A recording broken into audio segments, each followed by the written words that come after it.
नमस्कार दर्शकों, आज के इस अंक में आप सभी का बहुत बहुत स्वागत है। दर्शकों, कहते हैं the alchemist do not change lead into gold, they change the world into words. दर्शकों, लेखन एक कला है जो हमें अपने विचारों, भावनाओं, अनुभवों को प्रकट करने का अवसर प्रदान करती है। ये हमें अपने ज्ञान और समझ को दूसरों तक पहुंचाने का एक बहुत ही शक्तिशाली माध्यम है। तो दर्शकों, आज के हमारे इस अंक में हमारे साथ भी हमारे द्वीपों के जाने माने साहित्यकार उपस्थित हैं, जिन्होंने अपने ज्ञान को अपनी कविताओं, अपनी कहानियों के जरिए हम तक पहुंचाया है, जिनके कई किताबें प्रकाशित हो चुकी है और कुछ किताबें प्रकाशित होने वाली है। तो चलिए मिलते हैं हमारी आज के अतिथि से। आज हमारे साथ उपस्थित है डॉक्टर व्यासमणि त्रिपाठी। त्रिपाठी जी, सबसे पहले तो आपका बहुत बहुत स्वागत है और नमस्कार आपको। धन्यवाद पूजा जी। जी, तो चलिए दर्शकों, इस कार्यक्रम को हम शुरू करते हैं। तो सबसे पहले तो त्रिपाठी जी, हम चाहेंगे कि आप हमें और हमारे दर्शकों को अपने आरंभिक जीवन के बारे में कुछ बताएं। पूजा जी, आरंभिक जो जीवन मेरा रहा है वह गांव का रहा है जी। और मेरा जन्म उत्तर प्रदेश के कुशीनगर जिला अंतर्गत बढ़वलिया नामक गांव में 1 अक्टूबर सन 1959 को हुआ। और मेरी जो पढ़ाई लिखाई है वह पास के ही गांव में हुई जी। माध्यमिक स्तर की जो पढ़ाई है वो थोड़ी दूरी पर एक इंटर कॉलेज था, वहाँ हुई। और फिर मैंने जो एमए और पीएचडी की डिग्री है वो गोरखपुर विश्वविद्यालय से प्राप्त की जी। और तत्पश्चात संघ लोक सेवा आयोग से चयनित होकर मैं यहाँ अंडमान निकोबार द्वीप समूह में असिस्टेंट लेक्चरर या एक तरह से कहें तो सह आचार्य के रूप में चयनित होकर के आया। और तब से मैं यहाँ पर सह आचार्य हुआ, हिंदी विभागाध्यक्ष हुआ जी। और अब सेवानिवृत्त हूँ। अच्छा, तो सर आप तो बहुत ही मशहूर साहित्यकार है, अब हमारे द्वीपों के बहुत से लोग आपको जानते हैं। तो ये जो साहित्य में आपकी रुचि हुई है, तो ये कब और कैसे उत्पन्न हुई है? रुचि का कोई एक कारण नहीं होता पूजा जी, उसके लिए कई परिस्थितियां होती हैं जी। साहित्य में रुचि कैसे पैदा हुई मैं इसे ठीक ठीक कह भी नहीं सकता, लेकिन जहाँ तक मैं समझ रहा हूँ कि आरंभ में जब विद्यार्थी था कविताएं सुनाया करता था मंच से जी। और हमारे अध्यापक प्रेरित करते थे मंचीय कविता के लिए, तो तब मैं किसी दूसरे की कविताएं सुनाया करता था, बड़े बड़े कवियों की कविताएं सुनाया करता था। तो एक कारण वह हो सकता है कि मेरी रुचि बनी हो साहित्य लेखन में, खासकर कविता लेखन में जी। और फिर बाद में स्वतः स्फूर्त हुआ कि लगने लगा मुझे कि मुझे लिखना चाहिए, और लिखना मेरी एक अभिलाषा बन गई है, अब मेरी एक कामना बन गई है। और मैं अब निरंतर लिखता हूँ, कहानियाँ लिखता हूँ, कविताएं लिखता हूँ, आलोचना निबंध भी लिखता हूँ। तो अब मेरी एक जीवन पद्धति बन गई है, एक जीवन जीने का एक तरीका बन गया है। अच्छा जी। तो सर आज हम आपके सफ़र के बारे में भी ज़रूर जानेंगे और साथ ही साथ हम लिखने के ऊपर भी आपसे मार्गदर्शन ज़रूर लेंगे। जी जी। तो सर जैसे हम देखते हैं कि जब हम कुछ करना चाहते हैं तो कहीं ना कहीं से हमें प्रेरणा मिलती है। तो जैसे आपने ये जो लेखन का सफ़र शुरू किया, तो क्या ऐसे कोई लेखक रहे हैं या कोई पोएट रहे हैं जिनसे आपने प्रेरणा ली है और आप प्रेरित हुए थे? पूजा, आपने बहुत अच्छा सवाल किया है। देखिए, हमारे यहाँ आचार्यों ने कविता के हेतु की चर्चा की है, काव्य हेतु की चर्चा की, कविता क्यों होती है, कविता किस कारण से होती है, कविता किसके लिए होती है, इन सभी मुद्दों पर विचार किया गया है। लेकिन मैं आचार्यों के मत की ओर नहीं जाऊंगा। मैं आपसे ये कहूँगा कि मेरे जो प्रेरक तत्व रहे हैं वो तत्कालीन परिस्थितियाँ रही हैं। जैसे मैंने कहा कि कविता के लिए प्रतिभा की जरूरत होती है, तो थोड़ी बहुत मेरे भीतर प्रतिभा रही होगी। और आचार्यों ने कहा कि व्युत्पत्ति और अभ्यास की जरूरत होती है, तो मेरे भीतर थोड़ी बहुत व्युत्पत्ति से अभिप्राय यह है कि पठन पाठन, शास्त्र ज्ञान, लोक ज्ञान, तो ये मेरे भीतर रहा होगा। मैं जब विद्यार्थी था तो मुझे कविताएं याद हो जाया करती थीं। कालिदास का जो रघुवंशम है, कुमार संभव है, और हिंदी के बड़े से बड़े कवियों की कविताएं मुझे याद होती थीं। मैं उसको गुनगुनाया करता था और तभी से मुझे लगा कि मैं भी लिखूं। तो मेरे मन में एक भावना पैदा हुई उन कवियों को पढ़ते हुए, याद करते हुए कि मुझे भी कुछ लिखना चाहिए। तो मैं प्रेरक के रूप में या काव्य गुरु के रूप में हम उन्हीं कवियों और लेखकों को मैं मानता हूँ जिनसे प्रेरित होकर के मैंने लिखने की शुरुआत की। दूसरी बात यह भी है उसके साथ जुड़ी हुई कि हमारे बड़े भाई या हमारे अध्यापक या हमारे माता पिता, इनकी भी थोड़ी बहुत कहीं न कहीं किसी न किसी रूप में प्रेरणा भूमि रही है जिनसे मैं प्रेरित होता रहा और लिखता रहा। तो इस तरह से आज काफ़ी संख्या में हमने कविताएं लिखी हैं, मेरे संकलन प्रकाशित हुए हैं, कहानियां लिखी हैं मैंने और लगातार लिख रहा हूं। तो कहना मैं ये चाहता हूं कि प्रेरणा की कोई एक भूमि नहीं है, उसमें परिस्थितियों को भी आप ले सकती हैं। और जैसा कि मैंने बताया कि हमारे जो पहले के कवि हैं उनसे मैंने सीखा है और उनका अवदान है, उनसे मैं प्रेरित हुआ हूं और इस तरह से मैंने लिखा है। जी। तो सर, आपने अपनी जो साहित्यकारिता की जो प्रारंभ की थी, शुरुआत की थी, वो आपने कविता से की थी? जी, मैंने मेरी जो शुरुआत हुई थी, मैं जब 11वीं में पढ़ता था, 11वीं का विद्यार्थी था, तब कविताएं लिखना शुरू किया था मैंने। अच्छा। और उन दिनों मैं अपने सहपाठियों को दिखाया करता था कि ये मेरी कविता है। हालांकि वो तुकबंदी थी, लेकिन वो तुकबंदी ही बाद में अच्छी कविताएं लिखने की वो जमीन बनी, वह भूमि बनी। मैं यह भी कहना चाहूँगा, जोड़ना चाहूँगा कि जब मैं 11वीं का विद्यार्थी था उस समय आपातकाल लगा हुआ था। अच्छा। तो आपातकाल में जो मेरे मुंह से कविताएं निकल रही थीं वह एक तरह से विरोध और व्यंग्य की कविताएं थीं, क्योंकि मुझे लगता था कि ये जो हो रहा है वो ठीक नहीं है। तो इस तरह से विरोध का स्वर प्रस्फुटित हुआ था शुरू में, और ये 1977 की बात है। जी। तो सर, अभी आपने कई प्रकार की बात हमें कही है कि कविता जो है विरोध वाली कविताएं होती है, तुकबंदी की कविताएं होती है। तो आप हमें जरा और स्पष्टता से ये समझाइए। तुकबंदी से मेरा अभिप्राय यह है कि उन दिनों अभी मैं ककहरा सीख रहा था साहित्य के क्षेत्र में, कविता के क्षेत्र में।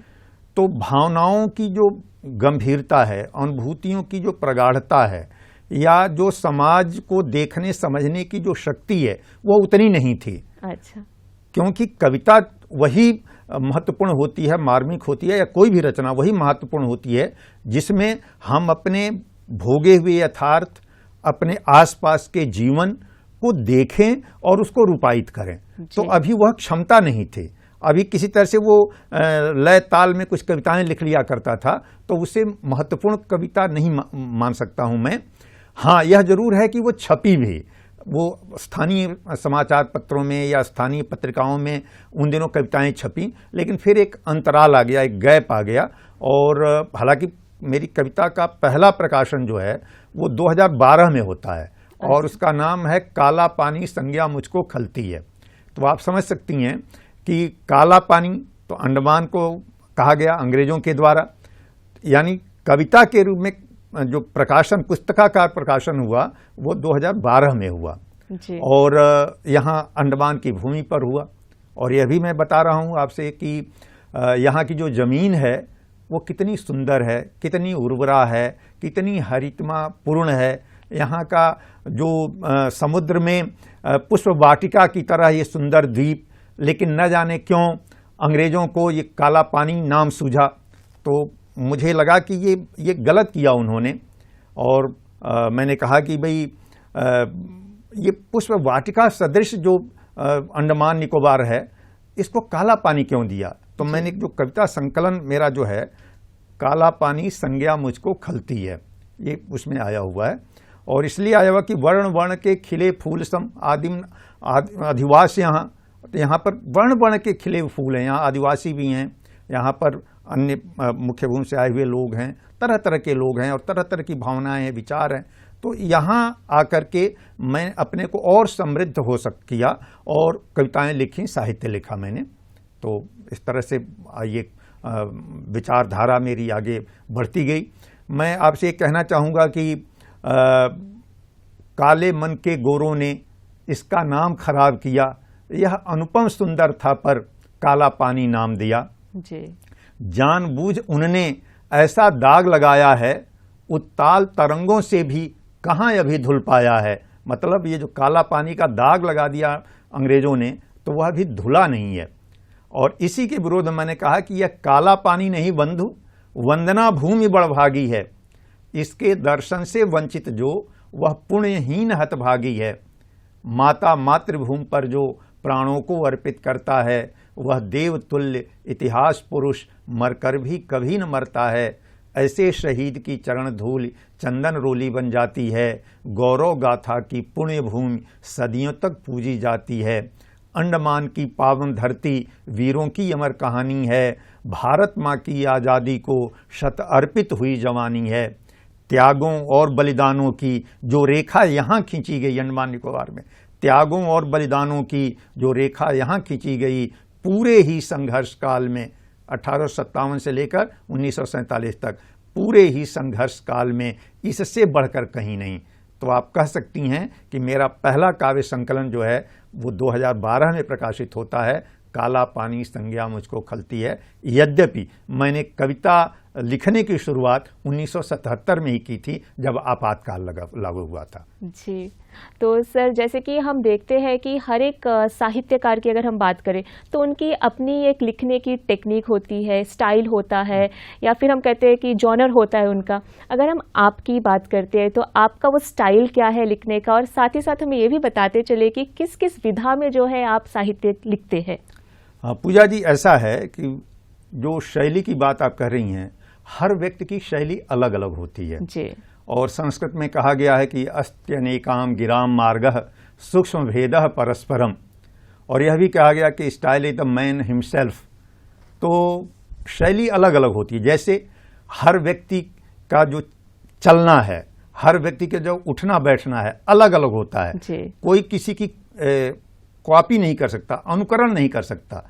हर व्यक्ति की अपनी शैली, तो मेरी भी अपनी शैली है, और यह निर्भर करता है विषय पर कि हमारा विषय किस तरह का है। जी। अगर गंभीर विषय है तो हमारी जो लिखने की जो शैली है, शब्द चयन अलग तरह का हो जाता है, उसमें अप्रस्तुत विधान अलग तरह का हो जाता है। और मैं अगर कोई सामान्य बात कह रहा हूं तो उसकी शैली बिल्कुल साधारण ढंग की होती है, यानी शब्द चयन सरल होते हैं, वहाँ अलंकारों का उतना प्रयोग नहीं होता, अप्रस्तुत विधान की उतनी चर्चा नहीं होती, ठीक है ना। तो कहने का मेरा भाव है कि मैंने वर्णनात्मक भी लिखा हुआ है, एक तरह से कहें तो अभिधा में भी मैंने लिखा है और व्यंजना में भी लिखा है। तो ये जो शब्द शक्तियों के प्रकार बताए जाते हैं, अभिधा, लक्षणा और व्यंजना, तो ये तीन तरह की शक्तियां हैं। इन तीनों तरह की शक्तियों को अपनाते हुए मैंने अभिधा परक भी कविताएं लिखी हैं, लाक्षणिक कविताएं भी लिखी हैं और व्यंजना परक कविताएं भी लिखी हैं। और इसी तरह से मेरा शब्द चयन आदि बदलता गया है, ठीक है ना। जहां गंभीर बातें हैं वहां गंभीर शब्द चयन है, जहां सामान्य बात है लेकिन उसमें अर्थवत्ता अधिक है, उसको मैंने लिखा हुआ है। तो शैली वर्णनात्मक भी है, विवेचनात्मक भी है, एक तरह से कथात्मक भी है। आप जिस तरह से देखें उस तरह से आप हमारी कविताओं को पाएंगे। जी। तो आपने जो है खुद को सिर्फ कविताओं तक ही सीमित नहीं रखा है, आपने कई प्रकार के जो है लेखन लिखे हैं, तो उसके बारे में भी जरा हमें बताएं। हाँ, मैं आपको बताना चाहूँगा कि मैंने कविताएं लिखी हैं, मेरे 2 काव्य संकलन प्रकाशित हो चुके हैं अब तक। एक है, जैसा कि आरंभ में मैंने कहा था, काला पानी संज्ञा मुझको खलती है जी। और दूसरा काव्य संकलन मेरा 2021 में प्रकाशित हुआ है, सड़क पर रोटी। तो ये 2 काव्य संकलन हैं। मैंने कहानियाँ भी लिखी हैं। मेरी ये कहानी जो प्रकाशित हुई है उसका प्रकाशन वर्ष है 2008 जी। संकलन का नाम है एक आस्था ऐसी भी, कहानी संग्रह है। मैंने आलोचना की लगभग दर्जन भर पुस्तकें लिखी हैं, जिसमें समकालीन संवेदना की परख, कविता की नई संवेदना, कविता की समकालीन संवेदना, कबीर से निराला तक, सृजन और समीक्षा, मीडिया और हिंदी साहित्य, दर्जन भर आलोचना की किताबें हैं। मैंने लोक कथाओं का संकलन भी किया है, जैसे अंडमान तथा निकोबार की लोक कथाएं। मैंने भाषिक और समाज विधान को जोड़ते हुए भी मैंने लेखन किया है, अंडमान तथा निकोबार के आदिवासी और उनकी बोली। तो कई प्रकार की विधाओं में मैं लेखन करता हूं। आप उसको कहना चाहें तो इस तरह से कह सकती हैं कि कविता, कहानी, आलोचना, निबंध, संस्मरण, यात्रा वृत्तांत, इन सभी विधाओं में मैंने लेखन किया है। जी। तो जो इतने प्रकार के लेखन आपने किया है, इसमें से कितने प्रकाशित हो चुके हैं उसके बारे में भी बताएं हमें। जी, ऐसा है कि मेरी अब तक 40 पुस्तकें प्रकाशित हो चुकी हैं। अच्छा। 40 पुस्तकें प्रकाशित हो चुकी हैं, जिनमें मैंने कुछ का नाम गिनाया, जैसे फिर भी आपको पुनरावृत्ति होगी, लेकिन मैं बताना चाहूँगा कि काव्य संकलन है हमारे, काला पानी संज्ञा मुझको कलती है, सड़क पर रोटी, एक आस्था ऐसी भी कहानी संग्रह है, और आलोचना की पुस्तकें जैसा कि मैंने बताया, कविता की नई संवेदना, कविता की समकालीन संवेदना, समकालीन संवेदना की परख। मैंने मध्यकाल के कवियों पर लेखन किया है, जैसे अष्टछाप के कवि हैं नंददास, तो भारतीय साहित्य के निर्माता नंददास, भारतीय साहित्य के निर्माता परमानंद दास। मैंने आधुनिक काल के ब्रजभाषा के बड़े कवि हैं जगन्नाथ दास रत्नाकर, उन पर भी मैंने लिखा है। पुस्तक का नाम है भारतीय साहित्य के निर्माता जगन्नाथ दास रत्नाकर। तो इस तरह से मैंने आलोचना पर कई पुस्तकें लिखी हैं, और अब संस्कृति और संवेदना भी मेरी एक पुस्तक है आलोचना की। एक पुस्तक है निकष पर संवेदना, यह भी आलोचना की पुस्तक है। तो आलोचना में मैंने बहुत काम किया है, काफ़ी काम किया आलोचना में। और मीडिया और हिंदी साहित्य, जैसे मैंने बताया कि मीडिया की दशा और दिशा क्या है और कितना संबंधित हैं मीडिया और साहित्य एक दूसरे को लेकर, यानी उनके अंतर संबंध क्या हैं, उनको ध्यान में रखते हुए मैंने पुस्तक लिखी है जिसका नाम है मीडिया और हिंदी साहित्य। मैंने कुछ पुस्तकों का संपादन भी किया है, और संपादन इस अर्थ में कि देखिए पूजा जी, मैं आपको बताना चाहता हूँ कि मैं जब अंडमान आया तो यहाँ का जो साहित्यिक परिदृश्य देखा तो मुझे बड़ा, एक तरह से कहें तो मेरे मन में प्रसन्नता नहीं हुई जी। इसलिए प्रसन्नता नहीं हुई कि यहाँ अंडमान निकोबार द्वीप समूह में जो पृष्ठभूमि है, एक तो शहीदी पृष्ठभूमि, बलिदान और त्यागों की यह भूमि है, ये मुक्त तीर्थ है, और इसके साथ ही जो अंडमान निकोबार है सुंदरता का द्वीप है, सुंदरता का प्रदेश है। लेकिन इस पर जितना लिखा जाना चाहिए उतना लिखा नहीं गया था जी। तो इसलिए मुझे बहुत प्रसन्नता साहित्य को लेकर नहीं हुई।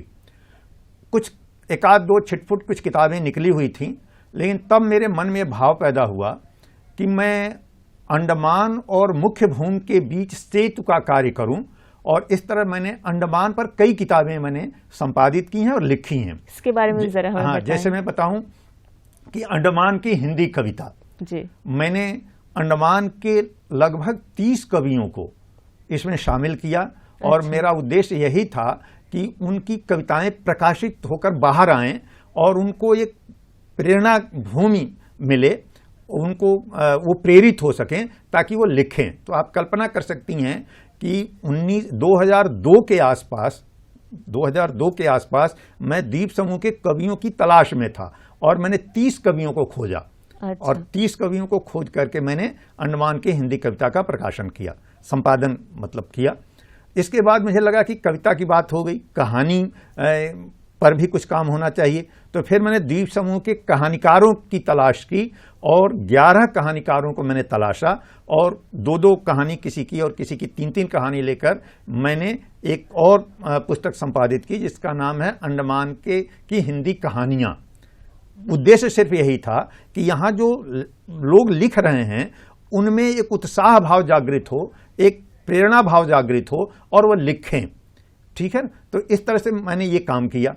फिर बाद में मुझे लगा कि नहीं, मुझे अंडमान को बाहर के लोग किस तरह से देखते हैं, मुख्य भूमि के जो रचनाकार हैं वो अंडमान को किस रूप में देखते हैं। तो फिर मैंने एक पुस्तक संपादित की, और उसका नाम है हिंदी कविता में अंडमान। आप इस विषय से समझ सकती हैं, या हमारे दर्शक समझ सकते हैं कि हिंदी कविता में अंडमान, यानी हिंदी के कवियों ने अंडमान को किस रूप में देखा है, किस रूप में वर्णित किया है। और केवल अंडमान के कवि नहीं उसमें शामिल हैं, यहाँ के भी 3-4 कवि हैं और बाकी जो कवि हैं कल लगभग 20-25 कवि वो बाहर के हैं। तो इस पुस्तक में शामिल है हिंदी कविता में अंडमान। फिर मुझे लगा कि कविता की बात हो गई, कहानियों में क्या हो रहा है, तो मैंने एक पुस्तक संपादित की हिंदी कहानी में अंडमान। तो हिंदी कहानी में अंडमान, यहाँ से 2-3 कहानीकार हैं और बाकी कहानीकार मुख्य भूमि से हैं जिन्होंने बहुत अच्छी अच्छी कहानियाँ लिखी हैं अंडमान के बारे में। अंडमान की पृष्ठभूमि को रख करके कैसी हो अम्मा, ये नवनीत मिश्र की कहानी है और गोविंद मिश्र जैसे बड़े कहानीकार की कहानी इसमें शामिल है। तो बड़े बड़े कहानीकारों की कहानियां मैंने शामिल की है और उस पुस्तक का नाम है हिंदी कहानी में अंडमान। इसी तरह से फिर मुझे लगा कि स्मृतियों में अंडमान कि किस तरह से लोगों ने याद किया है, तो वो भी पुस्तक मैंने संपादित की है स्मृतियों में अंडमान। ठीक है ना। तो इस तरह से मैंने काफी कुछ ये सोचा कि एक सेतु का भी काम हो, यहाँ और वहाँ मुख्य भूमि के लोग किस तरह से देख रहे हैं यहाँ के बारे में और यहाँ किस तरह से लिखा जा रहा है, वो मेरा उद्देश्य था। और आपको यही के साथ ये बताना चाहूँगा कि अभी जब आज़ादी का अमृत महोत्सव मनाया जा रहा था तो भारत सरकार के सूचना प्रसारण मंत्रालय की ओर से मेरी एक किताब प्रकाशित हुई जिसका नाम है भारतीय स्वाधीनता संग्राम और अंडमान जी। ये मेरी किताब प्रकाशित हुई, आज़ादी के अमृत महोत्सव वर्ष में ये किताब प्रकाशित हुई है। तो आप कल्पना कर सकती हैं कि भारतीय स्वाधीनता संग्राम यानी मैंने 1857 से लेकर और यहाँ जब द्वीप समूह में पहला जत्था आया था स्वतंत्रता सेनानियों का, उसको आधार बनाते हुए 1947 तक यहाँ का जो इतिहास है उस इतिहास को वर्णित किया है भारतीय स्वाधीनता संग्राम और अंडमान शीर्षक अपनी पुस्तक में, और इसका प्रकाशन किया है सूचना प्रसारण मंत्रालय भारत सरकार ने। तो ये भी काम मैंने किया है। फिर मुझे लगा कि नहीं, ऐसी और कुछ काम और भी कुछ बातें होनी चाहिए, तो मैंने एक संकलन यहाँ से प्रकाशित किया जिसे नेशनल बुक ट्रस्ट NBT ने प्रकाशित किया है, अंडमान की चुनिंदा कहानियां, यानी जो चुने हुए कहानीकार हैं उनकी कहानियां उसमें संकलित हैं। तो आप समझ सकती हैं कि मैंने अंडमान को लेकर के कितना काम किया है। और मेरी अपनी किताब तो है ही है, काला पानी संज्ञा मुझको खलती है, वो भी है। तो इस तरह से मैंने काम किया है जी। और ये बहुत ही हम कह सकते हैं कि वेल डिजर्व्ड है कि आपकी जो इतनी एक बड़े प्लेटफॉर्म में आपकी जो किताबें वो प्रकाशित हुई है, क्योंकि अगर जैसे आपने कहा कि 2002 में आपने कवियों को जोड़ा, आपने कहानीकारों को ढूंढा, तो हम समझते उस समय की कनेक्टिविटी भी उतनी अच्छी नहीं थी कि आप जो है सबको एक जगह पर ला सके। तो वो आप सही कह रही हैं, ये बहुत ही हार्ड वर्किंग काम था, कठिनाई भरा काम था, क्योंकि मेरा उद्देश्य था कि यहाँ जो लोग भी हैं, और वो चूंकि हिंदी है, बाकी भाषाओं की बात मैं नहीं कर रहा हूँ क्योंकि मैं हिंदी ही जानता हूँ, हिंदी का अध्यापक रहा हूँ, तो मैं हिंदी के कवियों को मैंने तलाशा। ये कठिन काम था। आप सोच लीजिए कि लगभग 30 कवियों को खोजना, द्वीप समूह के कवियों को, और फिर उनकी कविताओं को पढ़ना, आवश्यक कहीं कुछ सुधार है तो सुधार करना, फिर प्रूफ रीडिंग करना, ये बड़ा कठिनाई भरा काम था, लेकिन मैंने उसको किया है और मुझे प्रसन्नता है कि मैं मैंने एक और काम किया है यहाँ पर। अंडमान का हिंदी साहित्य जी, अंडमान का हिंदी साहित्य भी लिखने की मैंने कोशिश की है, जिसमें भूमिका के तौर पर 20-25 पृष्ठ जो मैंने लिखा है ना, वो यहाँ के हिंदी साहित्य के इतिहास के लिए वो मील का पत्थर है, एक पृष्ठभूमि है, नींव है। आगे आने वाले जो शोधार्थी हैं जो शोध करना चाहेंगे कि अंडमान में लेखन कब से शुरू हुआ हिंदी साहित्य का और उसकी क्या दिशा दशा है, तो उनके लिए आधार भूमि का काम यह पुस्तक करेगी, अंडमान का हिंदी साहित्य, जिसे साहित्य अकेडमी नई दिल्ली ने प्रकाशित किया है। तो यह काम भी है, मैंने किया हुआ है जी। तो मैं अपने दर्शकों को ये भी बताना चाहूँगी कि त्रिपाठी जी की जो इतनी वर्षों की मेहनत है, उन्हें जो है कई प्लेटफॉर्म्स पर सराहा गया है, उन्हें कई पुरस्कार से भी सम्मानित किया गया है। तो सर, हम चाहेंगे कि आप हमें और हमारे दर्शकों को उन सारे सम्मानों के बारे में भी बताते चले। आपने कहा कि पुरस्कार सम्मान, जाहिर है पुरस्कार और सम्मान प्रेरणा का काम करते हैं जी, उत्साहवर्धन करते हैं। तो मेरे लिए भी उत्साहवर्धक रहे हैं। हालांकि पुरस्कार सम्मान तभी मिलते हैं जब आप कुछ काम कर चुके होते हैं।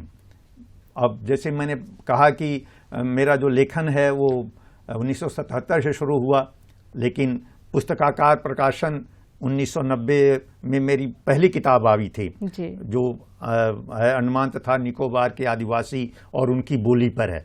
अंडमान तथा निकोबार के आदिवासी और उनकी बोली 1990 में ये प्रकाशित हुई थी किताब। तो इसमें उद्देश्य यही था कि यहाँ समाज भाषिकी, यहाँ का समाज और यहाँ की भाषा को लेकर के वो पुस्तक लिखी गई थी। तो मैं कहना ये चाहता हूँ कि पुरस्कार और सम्मान तब मिलते हैं जब आप कुछ काम कर चुके होते हैं। तो मुझे पुरस्कार सम्मान तो बहुत मिले, लगभग 2 दर्जन से अधिक मुझे पुरस्कार सम्मान प्राप्त हुए हैं, लेकिन मैं 2-3 जो मुख्य पुरस्कार सम्मान हैं उनकी बात आपसे साझा करना चाहूँगा। मुझे जो पहला बड़ा पुरस्कार या सम्मान मिला वह है विश्व हिंदी सम्मान, जो 10वें विश्व हिंदी सम्मेलन में भोपाल में प्राप्त हुआ था। यह भारत सरकार से प्राप्त सम्मान है।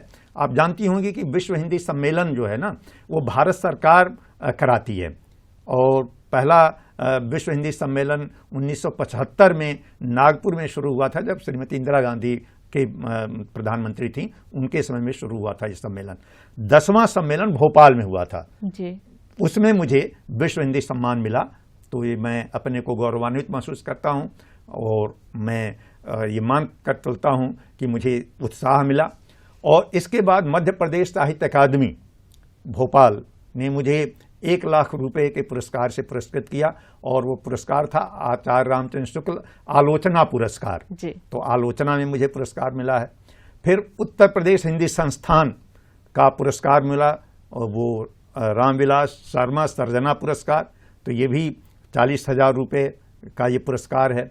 फिर उत्तर प्रदेश में जो सरकारी एक संस्था है हिंदुस्तानी एकेडमी, तो हिंदुस्तानी एकेडमी ने मुझे 2 लाख रुपए के पुरस्कार से सम्मानित किया, महावीर प्रसाद द्विवेदी सम्मान।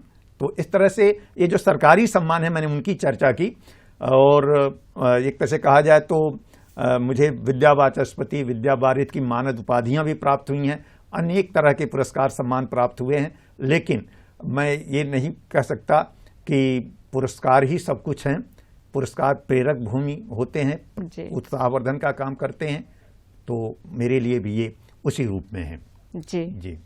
तो सर, आपसे बात करके बहुत अच्छा लगा। आपने हमें कविताओं के बारे में, साहित्य के बारे में इतनी सारी बातें बताई है। आपकी कविताएं इतनी मंत्रमुग्ध कर देती है हमें सुनकर। तो हम जब सुनते हैं तो आपका इस समय के लिए और हमारे साथ इस चर्चा के लिए आपका जो है हमारे तरफ से बहुत बहुत धन्यवाद। आपको भी बहुत बहुत धन्यवाद, दर्शकों को भी बहुत बहुत धन्यवाद जी।